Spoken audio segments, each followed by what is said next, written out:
ಇರಬಹುದು, ಅಥವಾ ನೀವು ಬೆಂಚ್ ಮೇಲೆ ಕೂತ್ಕೊಂಡಿರಬಹುದು. ನಿಮ್ಗೆ ನಂಬಿಕೆ ಇದೆ ಏನೆಂಬುದಾಗಿ, ನಾನು ಎಷ್ಟೇ ಭಾರವಾಗಿದ್ರು ಆ ಚೇರ್ ನನ್ನ ವಜವನ್ನು ತಾಳ್ತತೆ ಎಂಬುದಾಗಿ ನಂಬಿಕೆ ಇದೆ. ಸರಿ, ಈ ಸಾರಿ ನಾವು ಅಲ್ಲಿಗೆ ಬೈಬಲ್ ಸ್ಕೂಲ್ಗೆ ಅಲ್ಲಿಗೆ ಬರ್ಲಿಲ್ಲ. ಆದ್ರೆ ಪ್ರಯಾಣ ಮಾಡ್ತಾ ಇರುವಾಗ ನಾವು ಬಸ್ ಅಲ್ಲಿ ಬರ್ತೇವೆ, ಟ್ರೈನ್ ಅಲ್ಲಿ ಬರ್ತೇವೆ, ಕಾರ್ ನಲ್ಲಿ, ನಮ್ ಸ್ವಂತ ಗಾಡಿಯಲ್ಲಿ, ಬೈಕಲ್ಲಿ ಬರ್ತೇವೆ. ನಮ್ಗೆ ನಂಬಿಕೆ ಇದೆ ಏನೆಂಬುದಾಗಿ, ಆ ಬಸ್ ಡ್ರೈವರ್ ಯಾರು ನಮ್ಗೆ ಗೊತ್ತಿಲ್ಲ, ಆದ್ರೆ ಸುರಕ್ಷಿತವಾಗಿ ನಮ್ಮನ್ನು ತಲುಪಿಸ್ತಾನೆ ಅಂತೇಳಿ ನಮ್ಗೆ ನಂಬಿಕೆ ಇದೆ. ಆ ಟ್ರೈನ್ ಡ್ರೈವರ್ ಯಾರೋ ಗೊತ್ತಿಲ್ಲ, ಇಷ್ಟು ಫಾಸ್ಟ್ ಆಗಿ ಓಡಿಸ್ತಾ ಇರ್ತಾನೆ ಟ್ರೈನ್ ಅನ್ನು. ಎಲ್ಲಾ ಕಡೆ ಟ್ರೈನ್ ಆಕ್ಸಿಡೆಂಟ್ಗಳು ಆಗ್ತಾ ಇದೆ, ಟಿವಿಯಲ್ಲಿ, ನ್ಯೂಸ್ ಅಲ್ಲಿ ನೋಡ್ತಾ ಇರ್ತೀರಿ. ಆದ್ರೂ ನಮ್ಗೆ ನಂಬಿಕೆ ಇದೆ ಏನೆಂಬುದಾಗಿ, ಆ ಟ್ರೈನ್ ಡ್ರೈವರ್ ನಮ್ಮನ್ನು ಸರಿಯಾಗಿ ಮುಟ್ಟಿಸ್ತಾನೆ. ಹಾದಿಯಲ್ಲಿ ಮನೆ ಊಟಕ್ಕಿಂತ ಎಲ್ಲರಿಗೆ ಹೋಟೆಲ್ ಊಟ ಅಂದ್ರೆ ಬಹಳ ಇಷ್ಟ. ಹೋಟೆಲ್ ಊಟ, ಸ್ವಿಗ್ಗಿ, ಝೊಮ್ಯಾಟೊ, ಈ ಕಾಲದಲ್ಲಿ ಏನೇನೋ ಇದಾವ, ಬೇಡ. ಹೊರಗಿನ ಊಟ ಚೆನ್ನಾಗಿರ್ತತೆ, ಆದ್ರೆ ಅದು ಅಡಿಗೆ ಮಾಡೋನು ಯಾವನೋ ಏನೋ ಗೊತ್ತಿಲ್ಲ, ಅವನಲ್ಲಿ ನಂಬಿಕೆ ಇದೆ. ಅದ್ ತಿಂದ್ರೆ ನನ್ನ ಹೊಟ್ಟೆಗೆ ಏನ್ ಆಗಲ್ಲ, ಇದರಲ್ಲಿ ನಂಬಿಕೆ ಇದೆ. ಸೊ ಇದನ್ನು ಏನಂತಾರಂದ್ರೆ ಸಾಧಾರಣವಾದಂತ ನಂಬಿಕೆ. ಇದು ಬೈಬಲ್ ನಂಬಿಕೆ ಅಲ್ಲ, ಇದು ಸಾಧಾರಣವಾದಂತ ನಂಬಿಕೆ, ಎಲ್ಲರಿಗೆ ಇದೆ. ಆದ್ರೆ ಬೈಬಲ್ ನಂಬಿಕೆ ಅಂದ್ರೆ ಏನು ಪ್ರಿಯರೇ? ಬೈಬಲ್ ನಂಬಿಕೆ ಏನು? ಹಿಬ್ರಿಯರ ಬರೆದ ಪತ್ರಿಕೆ 11ನೇ ಅಧ್ಯಾಯ 1ನೇ ವಚನ. ಇಬ್ರಿ 11:1.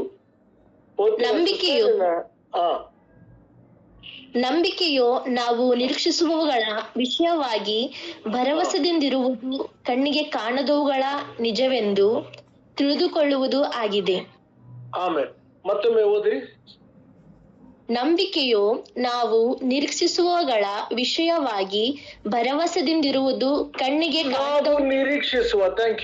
ನಾವು ನಿರೀಕ್ಷಿಸುವ ವಿಷಯಗಳ ಬಗ್ಗೆ ಭರವಸೆಯಿಂದ ಇರುವುದು. ಕ್ರೈಸ್ತವ ಜೀವನದಲ್ಲಿ ನಿರೀಕ್ಷೆ ಇಲ್ಲಂದ್ರೆ ನಾವು ಎಲ್ಲರಿಗಿಂತ ಮೋಸವಾದಂತ ಜನರು. ನಾವು ಜೀವಿಸೋದೇ ವೇಸ್ಟ್. ನಮ್ಗೊಂದು ನಿರೀಕ್ಷೆ ಇದೆ, ಪ್ರತಿಯೊಬ್ಬರಲ್ಲಿ ಒಂದು ನಿರೀಕ್ಷೆ ಇದೆ, ಪ್ರತಿಯೊಬ್ಬರಲ್ಲಿ ಒಂದು ನಿರೀಕ್ಷೆ ಇದೆ.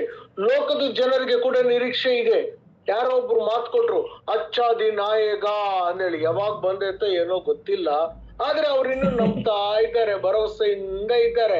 ಆದ್ರೆ ಅವರ ನಿರೀಕ್ಷೆಗೂ ನಮ್ಮ ನಿರೀಕ್ಷೆಗೂ ವ್ಯತ್ಯಾಸವಿದೆ.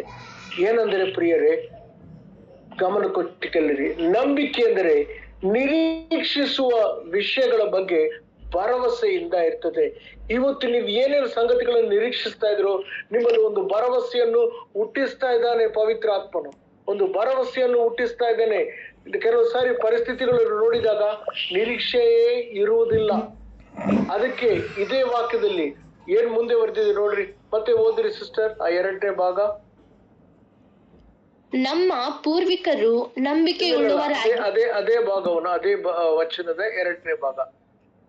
ನಂಬಿಕೆಯು ನಾವು ಇಲ್ಲ, ನಂಬಿಕೆಯು ನಿರೀಕ್ಷೆಯಿಂದ ಅದೇ ಪಾಶ್ರೆ ನಿಜ, ಕಣ್ಣಿಗೆ ಕಾಣದವುಗಳನ್ನು ನಿಜವೆಂದು ತಿಳಿದುಕೊಳ್ಳುವುದು ಆಗಿದೆ. ಕಣ್ಣಿಗೆ ಕಾಣದೇ ಇರುವುಗಳನ್ನು ನಿಜವೆಂದು ತಿಳಿದುಕೊಳ್ಳೋದು. ಈಗ ನೀವ್ ಹೇಳ್ತೀರಿ, ಕಣ್ಣಿಗೆ ಕಾಣಿಲ್ಲ ಅಂದ್ರೆ ಹೆಂಗ್ರಿ ನಂಬೋದು? ಕಣ್ಣಿಗೆ ಕಾಣ್ತಾ ಇಲ್ಲ, ಹೆಂಗ್ರಿ ನಂಬೋದು? ಅದಕ್ಕೆ ನಂಬಿಕೆ ಅಂತ, ಅದಕ್ಕೆ ನಂಬಿಕೆ ಅಂತ. ಅದಕ್ಕೆ ಹಾಡಾಡ್ತಾರೆ, ಕಣ್ಣು ಕಾಣಲಿಲ್ಲ, ಕಿವಿ ಕೇಳಲಿಲ್ಲ, ಮನಸ್ಸು ಊಹಿಸಲಿಲ್ಲ, ನೀ ನನಗಾಗಿಟ್ಟಿರುವುದು ಅಂತ ದೊಡ್ಡ ಸಂಗತಿಗಳನ್ನು ಇಟ್ಟಿದ ನಮ್ಮಪ್ಪ. ಆಮೇಲೆ ಪ್ರಿಯರೇ, ಭರವಸೆಯಿಂದ ಯಾವ್ಯಾವ ಸಂಗತಿಗಳಿಗೆ ನೀವು ನಿರೀಕ್ಷಿಸಿದಿರೋ ಅವುಗಳ ಬಗ್ಗೆ ಭರವಸೆಯನ್ನು ಹುಟ್ಟಿಸುವಂತದ್ದೇ ನಂಬಿಕೆ. ಕಣ್ಣಿಗೆ ಕಾಣದೇ ಇರುವಗಳು ಅದು ನಿಜ ನಿಜ ನಿಜ ಎಂದೇಳಿ ಹೇಳ್ತತೆ. ದಯಮಾಡಿ ಇದನ್ನ ಯಾರು ಮಾಡ್ಲಿಕ್ಕೆ ಹೋಗ್ಬೇಡ್ರಿ. ಒಬ್ಬ ಸೇವಕರು ಈ ರೀತಿ ಹೇಳಿದ್ರು, ನಂಬಿಕೆ ಅಂದ್ರೆ ಏನ್ ಗೊತ್ತಾ, ಒಂದು ಈಜುಕೊಳ, ಸ್ವಿಮ್ಮಿಂಗ್ ಪೂಲ್ ನೀವು ನೋಡಿದ್ರಲ್ಲ, ಈಜುಕೊಳದಲ್ಲಿ ಏನ್ ಮಾಡ್ತಾರೆ, ಮೇಲೆಯಿಂದ ನಿಂತ್ಕೊಂಡು ಅವ್ರ ಅದರಾಗೆ ಜಿಗಿತಾರೆ. ಜಿಗಿದಾಗ ಆ ನೀರಿನೊಳಗೆ ಹೋಗ್ತಾನೆ. ಸೊ ಆ ಸೇವಕರು ಏನಂದ್ರೆ, ದಯಮಾಡಿ ಪ್ಲೀಸ್ ಯಾರು ಇದನ್ನ ಮಾಡ್ಲಿಕ್ಕೆ ಹೋಗ್ಬೇಡ್ರಿ, ಆಯ್ತಾ? ಮತ್ತೆ ಗಣೇಶ್ ಮಾಸ್ಟರ್ ಹೇಳಿದ್ರು, ನಾ ಮಾಡ್ಲಿಕ್ಕೆ ಅಂದ್ರೆ ಹೇಳಿಕ್ ಹೋಗ್ಬೇಡ್ರಿ ಯಾರು. ನಿಮ್ಮ ಕಾರ್ಯಕ್ಕೆ ನೀವೇ ಜವಾಬ್ದಾರಿಗಳು. ಸರ್, ನನ್ನ ಮಾತನ್ನು ಗಮನ ಕೊಟ್ಟು ಕೇಳ್ರಿ. ಆ ಸೇವಕರು ಏನಂತಾರೆ ಗೊತ್ತಾ, ಆ ಈಜುಕೊಳದಲ್ಲಿ ಒಂದು ಹನಿ ಕೂಡ ನೀರಿಲ್ಲ, ನೀನ್ ಏನ್ ಮಾಡ್ತಿ, ಮೇಲಿಂದ ಜಿಗಿತಿ, ಜಿಗಿದು ಏನಂತ ಹೇಳ್ತಿ, ನನ್ ತಲೆ ಬಂದು ಆ ನೆಲಕ್ಕೆ ಮುಟ್ಟುವ ಒಳಗೆ ಕರ್ತನು ಅದನ್ನು ನೀರಿಂದ ತುಂಬಿಸ್ತಾನೆ ಅಂತೇಳಿ ನಂಬುವುದೇ ನಿರೀಕ್ಷಿಸುವುದೇ ಆ ನಂಬಿಕೆ. ಕಾಣದೇ ಇರುವುದನ್ನು ಅದನ್ನು ಮಾಡ್ಲಿಕ್ಕೆ ಹೋಗ್ಬೇಡ್ರಿ ಆಯ್ತಾ. ಅಂದ್ರೆ ಹೇಳೋ ತಾತ್ಪರ್ಯವಿಷ್ಟೇ, ನಿರೀಕ್ಷಿಸುವಗಳ ವಿಷಯದ ಬಗ್ಗೆ ಭರವಸೆ, ನಂಬಿಕೆ ನಮ್ಗೆ ಭರವಸೆ ಕೊಡ್ತದೆ. Hallelujah, amen. ಎಲ್ಲಿ ಯಾವುದೇ ಕಾಣ್ಲಿಕ್ಕೆ ನಮ್ಗೆ ಕಾಣ್ತಾ ಇಲ್ಲಂದ್ರೂ ಕೂಡ ಅದು ನಿಜ ನಿಜ ನಿಜ ಎಂದೇಳಿ ನಮ್ಮ ಮನಸ್ಸು ನಮ್ಗೆ ಹೇಳ್ತಾ ಇರ್ತದೆ. ಇವತ್ತು ಏನಾಗ್ತಾ ಇದೆ ಅಂದ್ರೆ ಬಹಳ ಸಾರಿ ನಾವು ಬಂದು ನಮ್ಮ ಮನಸ್ಸು ಹೇಳೋದನ್ನೇ ನಾವು పాటిಸ್ತೇವೆ. ఎవరేం చెప్పినా గాని నాకు నచ్చింది నేను చేస్తాను, ನನ್ಗೆ ಮನ್ಸ್ನಾಗ ಹಿಂಗ ಅನಿಸ್ತು ನಾನು ಮಾಡ್ಬಿಟ್ಟೆ, ಅದರ ಪರಿಣಾಮನೇ ಬೇರೆ. ಆದ್ರೆ ಯಾವಾಗ ನಾವು ಕರ್ತನನ್ನು ನಂಬಿಕಿದಾಗ ಏನಾಗ್ತದೆ ಗೊತ್ತಾ, ವಾಕ್ಯವು ನಮಗೆ ಭರವಸೆ ಕೊಡ್ತದೆ.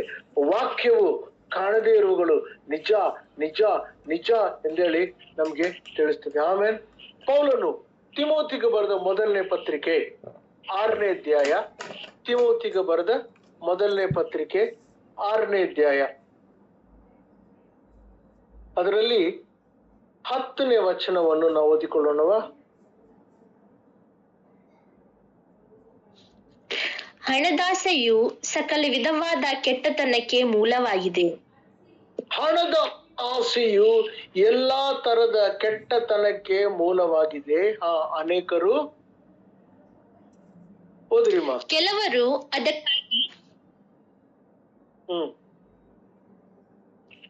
ಕೆಲವರು ಅದಕ್ಕಾಗಿ ಆತುರಪಟ್ಟು ಅದರಿಂದ ಕ್ರಿಸ್ತ ನಂಬಿಕೆಯನ್ನು ಬಿಟ್ಟು ಅಲೆದಾಡಿ ಅನೇಕ ವೇದನೆಗಳಿಂದ ತಮ್ಮನ್ನು ತಿವಿಸಿಕೊಳ್ಳುತ್ತಾರೆ. ಆಮೇಲೆ ನೋಡಿ, ಬೈಬಲ್ ಅಲ್ಲಿ ಏನ್ ಬರೆಯಲ್ಪಟ್ಟಿದೆ ಅಂದ್ರೆ ಹಣದ ಆಸೆಯೇ ಎಲ್ಲಾ ಕೇಡಿಗೆ ಮೂಲ ಕಾರಣವಾಗಿದೆ ಎಂಬುದಾಗಿ. ಇಂಗ್ಲಿಷ್ ಅಲ್ಲಿ ಬಂದು ಮೆನಿ ಎಂದೇಳಿ ಬರ್ದಿದೆ, ಸಮ್ ಎಂದೇಳಿ ಬಂದಿದೆ, ಪರವಾಗಿಲ್ಲ. ಸೊ ಅನೇಕರು ಅಥವಾ ಕೆಲವರು ಏನ್ ಮಾಡಿದ್ದಾರೆ ಅಂದ್ರೆ ಹಣದ ಆಸೆ ಹಿಂದೆ ಓಡಿ ಹೋಗಿ ತಮ್ಮನ್ನು ತಾವು ಅನೇಕ ವೇದನೆಗಳಿಂದ ತಿವಿದುಕೊಂಡಿದ್ದಾರೆ. ದೇವ ನಂಬಿಕೆಯಿಂದ ದೂರ ಹೋಗಿದ್ದಾರೆ. ಗಮನ ಕೊಟ್ಟು ಕೇಳಿದೆ, ಹಣದ ಆಸೆಯೇ ಎಲ್ಲ ಕೇಡಿಗೆ ಕಾರಣ. ಕೆಲವರು ಏನ್ ಮಾಡಿದಾರಂತೆ, ಹಣದ ಆಸೆಯಿಂದ ಓಡಿದ್ದಾರೆ, ಹಣದ ಆಸೆಯಿಂದ ಓಡಿದ್ದಾರೆ. ಹಣದ ಆಸೆಯಿಂದ ಓಡ್ತಾ ಇರುವಾಗ ಕ್ರಿಸ್ತ ನಂಬಿಕೆಯಿಂದ ದೂರವಾಗಿದ್ದಾರೆ. ನೀನು ಹಣದ ಆಸೆಯಿಂದ ಓಡಿದಾಗ ಏನಾಗ್ತದೆ, ನಂಬಿಕೆಯಿಂದ ನಾವು ದೂರ ಹೋಗ್ತೇವೆ. ಸೊ ನಂಬಿಕೆಯಿಂದ ಅವರು ದೂರ ಹೋಗಿ ಏನ್ ಮಾಡಿದ್ದಾರೆ, ತಮ್ಮನ್ನು ತಾವು ಅನೇಕ ವೇದನೆಗಳಿಂದ ತೆಗೆದುಕೊಂಡಿದ್ದಾರೆ. ನಿಮ್ಮಲ್ಲಿ ಅನೇಕರು ಹೇಳ್ಬೋದು, ಪಾಸ್ಟರ್ ನನ್ನ ಹತ್ರ ಹಣವೇ ಇಲ್ಲ, ಹಣದಾಸೆ ಎಲ್ಲಿ? ಹಲೋ, ನಮ್ಮ ಹತ್ರ ಏನಿದೆಯೋ ಅದಕ್ಕೆ ನಾವು ಆಸೆ ಪಡುವುದಿಲ್ಲ, ಏನಿಲ್ಲವೋ ಅದಕ್ಕೆ ನಾವು ಆಸೆ ಪಡ.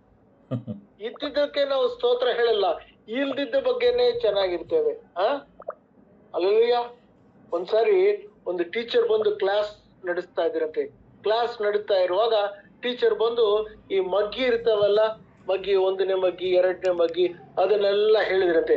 2 1 2, 2 2 4, 2 3 6, 2 4 8, 2 5 11, 2 6 12, 2 7 14, 2 ಎಲ್ಲ ಹೇಳ್ಬಿಟ್ಟು ಟೀಚರ್ ಹೇಳಿದ್ರಂತೆ 2 9 21, 2 10 20 ಅಂದೇಳಿ.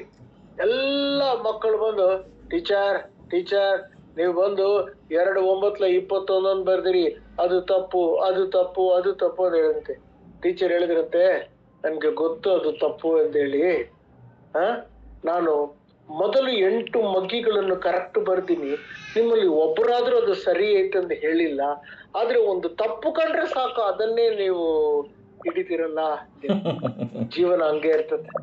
ನೀವು 100 ಒಳ್ಳೇದ್ ಮಾಡ್ರಿ, ಅದನ್ನ ಯಾವನ್ ಬಂದು ಹಲೋ ಹೇಳಲ್ಲ. ಒಂದು ಅಪ್ಪಿ ತಪ್ಪಿ ಎಲ್ಲರೂ ಮಾಡ್ತಾರೆ. ತಪ್ಪು ಮಾಡಿದಾಗ ಅದನ್ನ ಹಿಡ್ಕೊಂಡು